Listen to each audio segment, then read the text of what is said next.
माननीय मंत्री जी। माननीय अध्यक्ष महोदय, इस सदन पर लगातार जनजातीय मामलों के विषय पर सार्थक चर्चा हो रही है और इसी कड़ी में आज दीपक बैज से लेकर दामोर जी माननीय सदस्य तक कई माननीय सदस्यों ने अपने सुझाव, सहमति और वैसे जनजातीय समस्याओं को सदन के समक्ष लाया है जो बहुत ही अत्यंत गंभीर भी है। आज के दिन में उस पर गंभीरता से विचार करना आवश्यक भी है और यह सदन बहुत गंभीरता से विचार भी किया है। मैं इस सदन में जिन माननीय सदस्यों ने आज की इस चर्चा में भाग लिया है, दीपक बैज जी, अरुण साहू जी, TNV शांति कुमार जी, श्री पिनाकी मिश्रा जी, श्री सुनील कुमार सोनी जी,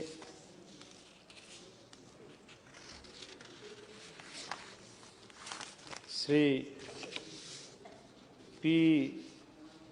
रविंद्रनाथ जी, श्री प्रद्युत बरदुलोई जी सहित हमारे विपक्षी दल के माननीय वरिष्ठ नेता अधीर रंजन जी सहित माननीय सदस्यों ने यहाँ पर अपना विचार व्यक्त किया है, सुझाव दिया है और कुछ मुद्दों को हमारे सामने रखा है। अध्यक्ष महोदय, यह आज का जो संदर्भ है, आज का जो बिल है, वो छत्तीसगढ़ राज्य से संबंधित है और छत्तीसगढ़ के वैसे 12 समुदाय जो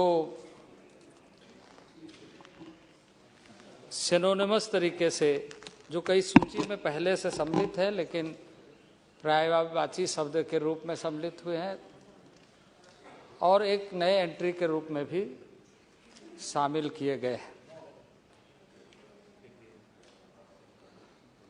माननीय सदस्यों ने जिन बातों का उल्लेख किया उसमें मैं थोड़ा सा अपना स्पष्टीकरण देते हुए कि भारत सरकार ने जो मानक तय किया है वो पूरे देश के सभी ऐसे जनजातीय समस्याओं को समाधान करने की दृष्टि से जो मोडालिटीज़ तय की है उसके आधार पर आज ये छत्तीसगढ़ का मामला, छत्तीसगढ़ राज्य का मामला विचारार्थ सदन में लाया गया। इसके पहले इस सदन में कर्नाटका से संबंधित, तमिलनाडु से संबंधित, हिमाचल से संबंधित, उत्तर प्रदेश से संबंधित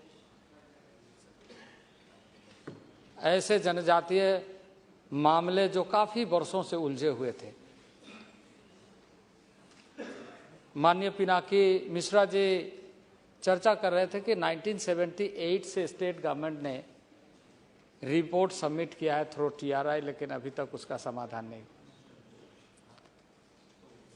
अब 1978 से यह समस्या उलझी हुई है, ये सबके जानकारी में है और तब भी सदन था, आज भी सदन है और आगे भी सदन रहेगा। सरकारें आते जाते रहती है, पर यह सवाल हमारे सामने उभर रहा है कि 1978 से ऐसे समस्याओं का समाधान के प्रति दृष्टिकोण क्या रहा। आज तो हम लगातार इस सदन में कई राज्यों के विषय पर चर्चा कर रहे हैं और मैं अभी पूरी सूची आपके सामने रखना चाहूँगा कि जो इस तरह के मामले विचाराधीन हैं उन सारे मामलों पर भारत सरकार और माननीय नरेंद्र भाई मोदी की सरकार किस तरीके से गंभीरता से विचार कर रही है।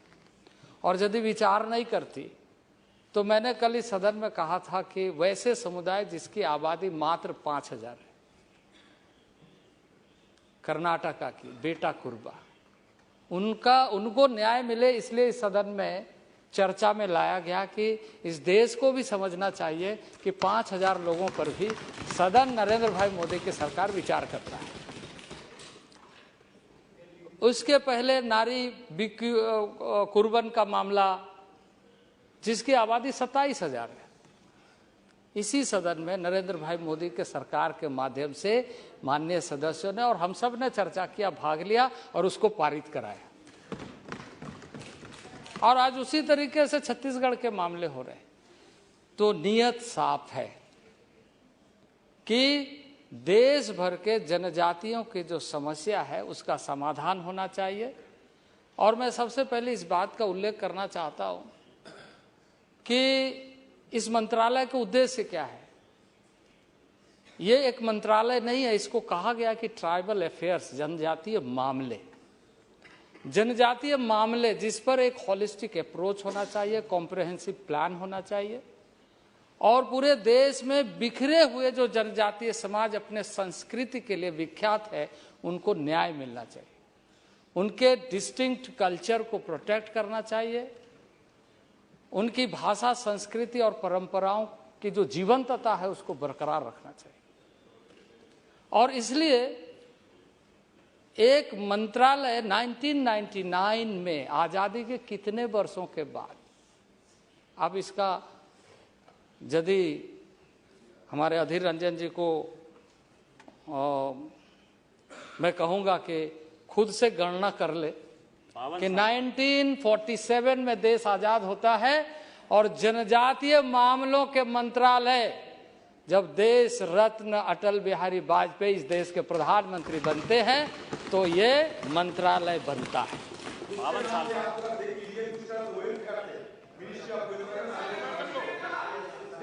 अध्यक्ष महोदय, माननीय सदस्य जब बोल रहे थे तो मैं बहुत गंभीरता से सुन रहा था। तो गलत नहीं है अधीर जी। तो उन्हें थोड़ा ध्यानपूर्वक बैठना चाहिए और सुनना चाहिए। अब डार्विन के आविष्कार को मैं गलत नहीं मानता। अध्यक्ष महोदय, इस देश में जनजातीय समाज को और जनजातीय समाज के न्याय के बारे में सोचने का कभी लोगों को फुर्सत नहीं मिला। अभी बहुत लंबी किताबें पढ़ रहे थे। मैं माननीय अधीर रंजन जी को, जिन्होंने बहुत लंबी कसीदे पढ़े, मैं मानता हूं कि वो सही है, बहुत सारी चीजें किताबों में लिखी गई है, और जिसका उल्लेख किया कि 1931 में वो सूची से बाहर हो गए। मैं मानता हूं कि कॉलोनियल रूल था, 1931 में कॉलोनियल रूल, ब्रिटिश रूल था, उस समय उनके सूची से नाम हटा दिए गए। 41 में कॉलोनियल रूल था, लेकिन 1947 में तो देश आजाद हो गया था और आपके दल के पहले प्रधानमंत्री इस देश के बने थे। अगर न्याय आप चाहते तो उस समय क्या उनको न्याय नहीं दे सकते थे? हम तो आज विचार कर रहे हैं और मैं सबके बारे में आपको बताऊंगा।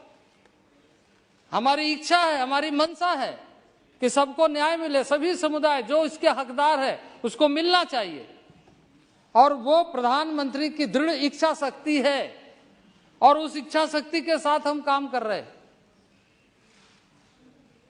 लेकिन मैं आपसे ये उत्तर चाहता हूं, आपसे ये कहना चाहता हूं कि 1947 में यह देश आजाद हुआ, लंबे कालखंड तक पंडित नेहरू से लेकर मनमोहन सिंह तक प्रधानमंत्री इस देश में कांग्रेस के कितने हुए और किसके नेतृत्व में यह देश चला? देखिए, ये आज भी कॉम्प्रिहेंसिव नहीं है ये लेजिस्लेशन। आज भी पीस मिल तरीके से आ रहे हैं। हम तो यही मांग कर रहे हैं कि कॉम्प्रिहेंसिव लेजिस्लेशन होना चाहिए। एक मिनट अब आप सुनिए। आप नहीं। अच्छा अध्यक्ष महोदय, आपको भी अध्यक्ष महोदय सकता हूं। अध्यक्ष महोदय, अब अधीर रंजन जी आप थोड़ा सा सुन लीजिए। आप बोल दिए, आप थोड़ा सुन लीजिए। आप थोड़ा सुन लीजिए। आपको इसलिए और आपके दल को लीडर ऑफ ऑपोजिशन का स्टेटस नहीं मिला, इसलिए नहीं मिला क्योंकि आप सीमित हो गए हैं, आपकी सोच सीमित हो गई है। आपने एक प्रदेश के बारे में उठाया विषय। आप पूरे देश में कितने लोगों का एप्लीकेशन है, कितने लोगों का डिमांड है। अगर आप ये बात कहते तो माना जाता कांग्रेस राष्ट्रीय दल है। मैं आपको पढ़ के सुनाता हूं। और ये अपने दल को एक शेर से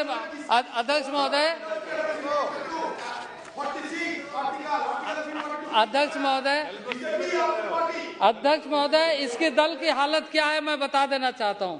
गिरते उभरते डूबते धारे से कट गया, दरिया सिमट के किनारे से कट गया। अब किनारा भी इनका बचा नहीं। ये हालत इनकी है, हाथ में लिए बोल रहे हैं। इनके हालत ये है। और आज मैं आपको बताना चाहता हूं, इन्होंने कहा हमारे कुर्मी भाइयों के बारे में, बंगाल के हो, झारखंड के, उड़ीसा हो, हम जानते हैं उनके समस्या का समाधान होना चाहिए। झारखंड के घटवाल का मामला है, सारा मामला एक प्रोसेस के तहत चल रहा है। सारे मामले, क्योंकि सब जानते हैं कि मोडालिटीज क्या है। उस मोडालिटीज को लोकूर कमेटी को किसने बनाया था? आपने बनाया था, लेकिन लोकूर कमेटी के रिकमेंडेशन को भी आपने नहीं माना। लोकूर कमेटी 1965 में बनने के बाद उसको इम्प्लीमेंटेशन क्यों नहीं किया? देश आपसे पूछना चाहता है, देश की जनता, देश के आदिवासी आपसे पूछना चाहता है। आपके पास उसका उत्तर है क्या? इसका उत्तर आपके पास है?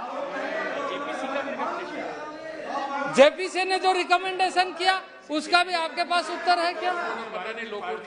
अध्यक्ष महोदय, मैं बताना चाहता हूं, यदि ये कांग्रेस के लीडर के नाते बोलते तो हमें बहुत खुशी होती, लेकिन इन्होंने एक सीमित तरीके से अपनी बात को कह करके औपचारिकता, क्योंकि वो चाहते नहीं कि उनका काम हो, यह चाहते हैं कि उसके नाम से हम राजनीति करें।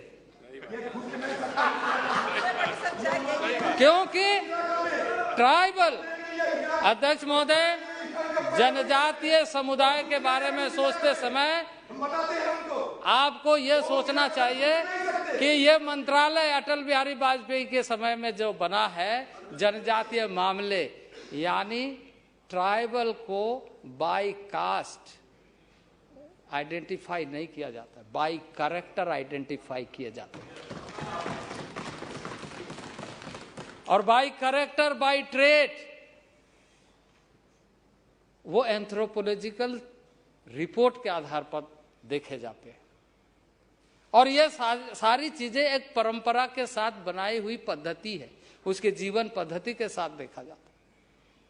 आप इसको राजनीतिक कारण बना करके राजनीतिक लाभ, मुनाफा लेना चाहते हैं। 60 साल तो आपने ले लिया, और कितना लीजिएगा? और नहीं मिलेगा। और आपकी दुर्गति हो गई, किनारे से कट गए। अब लोगों को आप इस तरीके से भुलावे में रख करके आप नहीं कर सकते हैं। न्याय अगर देगा तो भारतीय जनता पार्टी की सरकार देगी, नरेंद्र भाई मोदी की सरकार देगी। और हमने सारे प्रोपोजल्स के बारे में एक एक करके लगातार संवाद, संपर्क, रिपोर्ट बनाने का काम किया, और उस पर लगातार हम कार्रवाई कर रहे हैं। आपको मैं बताना चाहता हूं, आंध्र प्रदेश का मंडूला का मामला है, कोंडा कुमारी का मामला है, वाल्मीकि बोया का मामला है। इसी तरीके से योबिन कम्युनिटी का मामला है, कार्बी का है, मटक मोरान ताई अहोम का मामला है, अमरी कार्बी का मामला है, टी ट्राइब्स जो वर्षों से वहां रहते उनका मामला है। लेकिन आपको इन सारी बातों पर चर्चा करने का फुर्सत नहीं। लुलुंग तिवा का मामला है, थांगल का मामला है, सरानिया का मामला है,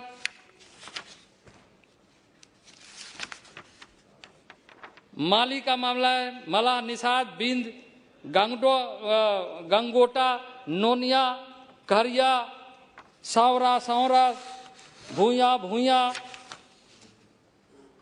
धनुहार, धांगर, ये सारे मामले। तो आप क्या समझते कि बिना रिसर्च का ये सारी चीजें हम सदन में लेकर के आए? क्योंकि वो पद्धति है ही नहीं, उनको भी मालूम है। फिर वो क्यों सिर्फ इस तरीके से बात कह करके अपने राजनीतिक लाभ लेने की कोशिश कर?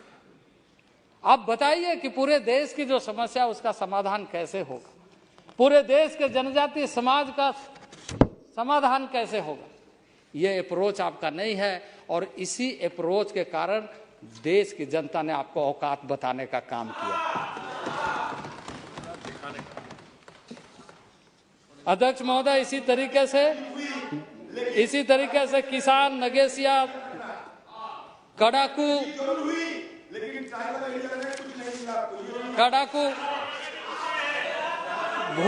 भूयर, देवनागरी, कोडा, बिरजिया, राजवार, सोनझरिया, सोनझारा, पावरा, राठी कोली, राठवा कोली, इस तरह के कई मामले। मैं पूरी सूची आपको क्या पढ़ के सुनाऊं? लेकिन अध्यक्ष महोदय, सारे पूरे देश के मामले पर यह सरकार गंभीरता से विचार कर रही है। लेकिन मैं एक बात और स्पष्ट कर देना चाहता हूं कि आपने क्या किया। आप देश में सिर्फ राजनीति किया। आप जिस बंगाल की बात आज कर रहे हैं, 1971 में आपके कांग्रेस की सरकार ने सभी आदिवासियों को नक्सलाइट बोल करके मारने का काम किया। इतिहास देख लीजिए। आपने उस समय में आपने सारे लोगों को नक्सलाइट बनाने का काम किया। सिद्धार्थ शंकर रे के माध्यम से आपने क्या किया इस देश में? उग्रवादी कह करके सारे लोगों को मारने का काम किया। आप इमरजेंसी के नाम से इस देश को कहां धकेलने का काम किया?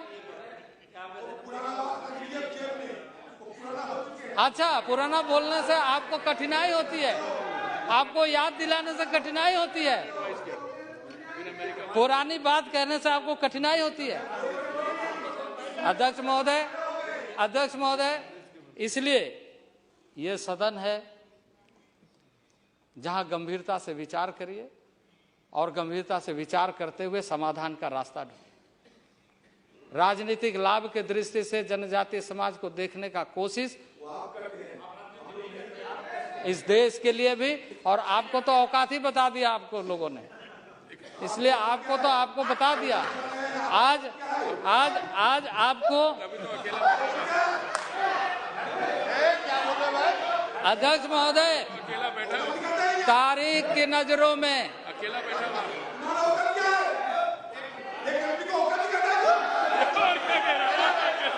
एक तारीख के नजरों में ये सर उन्होंने गलत अध्यक्ष उनका शब्द रिकॉर्ड से निकाल दिया जाएगा दोनों तरफ से। चलिए बात कर रहे हैं, ये पार्टी की बात कर रहे थे, मंत्री की बात नहीं कर रहे हैं, आपके एमपी की बात नहीं कर रहे हैं, देश के पार्टी की बात कर रहे हैं। औकात बता दिया कांग्रेस किस तरीके से इस देश को लूटने का काम किया। आप बदस्तूर आप वो काम कर रहे हो। तुम्हारा प्रधान अध्यक्ष महोदय, एक मिनट प्लीज बैठिए, प्लीज बैठिए, औकात शब्द मत बोलिए। अध्यक्ष महोदय, इनको सुनने की क्षमता नहीं है। तारीख के नजरों में लम्हों ने खता की थी, सदियों ने सजा पाई है। इन्होंने जो बीज बोया उसी का सजा भुगत रहे।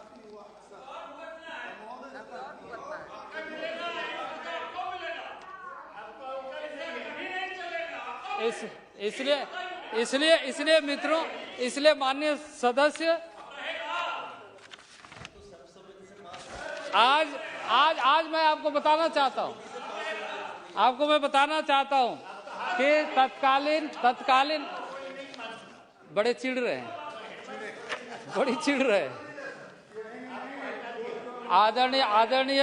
आदरणीय देश के प्रधानमंत्री, भारत रत्न अटल बिहारी वाजपेयी जी का कथन, जिन्होंने कहा था कि अंधेरा छटेगा, सूरज निकलेगा, कमल खिलेगा, और वो आज हकीकत हमारे यशस्वी प्रधानमंत्री नरेंद्र भाई मोदी के नेतृत्व में दिखाई दे रहा है, जब इस देश में G20 का चर्चा चल रहा है। देश G20 का नेतृत्व कर रहा है आदरणीय नरेंद्र भाई मोदी के नेतृत्व में। देश का सम्मान बढ़ रहा है, देश का गौरव बढ़ रहा है, और कांग्रेस की नकारात्मक राजनीति और आदरणीय नरेंद्र भाई मोदी, भारतीय जनता पार्टी की सकारात्मक और विकास की राजनीति से अब नए भारत का निर्माण हो रहा है। और उसी कड़ी में छत्तीसगढ़ के जनता को, छत्तीसगढ़ के आदिवासियों को न्याय मिल रहा है। देश के संप्रभुता के मामले में हमेशा कांग्रेस ने दोहरी नीति अपनाई और आज भी उससे बाज नहीं आ रही। देश को संगठित करते हुए कश्मीर से कन्याकुमारी तक भारत एक है, ये स्वर इसी सदन से पारित करते हुए देश और दुनिया को बताने का काम यशस्वी प्रधानमंत्री नरेंद्र भाई मोदी ने किया। इसलिए अध्यक्ष महोदय, आज मैं सदन में छत्तीसगढ़ से संबंधित जो माननीय सदस्यों ने अपने सुझाव दिए हैं और जो समुदायों को आज न्याय मिल रहा है, मैं सदन के प्रति आभारी हूं और आशा रखता हूं कि आने वाले दिनों में अन्य राज्यों के जो मामले हैं, आपने कहा 9 अभी है, हम 9 नहीं, हम उसके आगे भी जा रहे हैं।